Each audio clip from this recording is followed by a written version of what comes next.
The Israeli Prime Minister says that his country initiated the evacuation of the controversial White Helmets group from Syria at the request of Donald Trump and other Western allies.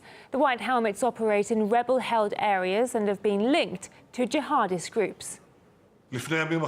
Several days ago, President Trump contacted me, as did Canadian Prime Minister Trudeau and others, and requested that we assist in evacuating hundreds of White Helmets from Syria.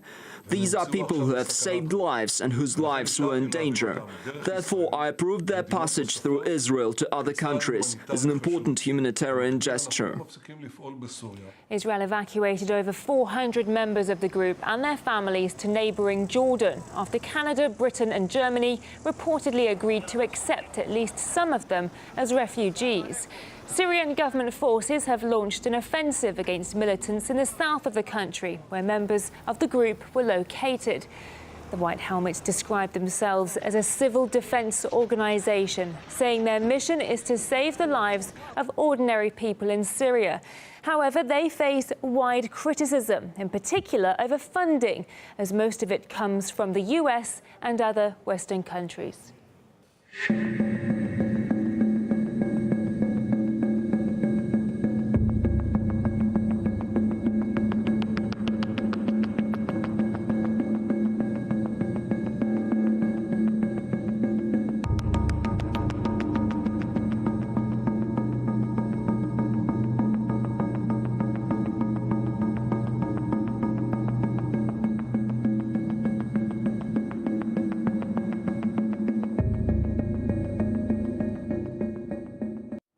In addition to the evacuation of the White Helmets, the area has seen hundreds of militants and their families moved to the rebel-held north.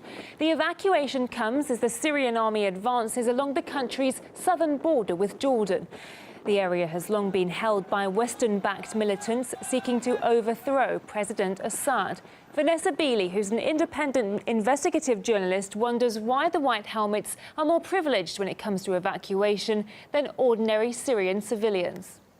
This is an exceptional evacuation. It's an exceptional evacuation for an exceptional organization created by the exceptionalist regimes in the United States and in the UK and in the EU, the NATO member states, but also supported by particularly Qatar and Saudi Arabia. We saw protests by the UN agencies, or demands rather, that the White Helmets be evacuated and given priority, in effect, over civilians. And that's what we're seeing now. We're seeing Syrian civilians being left at the border of Israel and the border of Jordan, while the White Helmets are again being given exceptional progress through those two countries and on to the countries that are supposedly going to host them.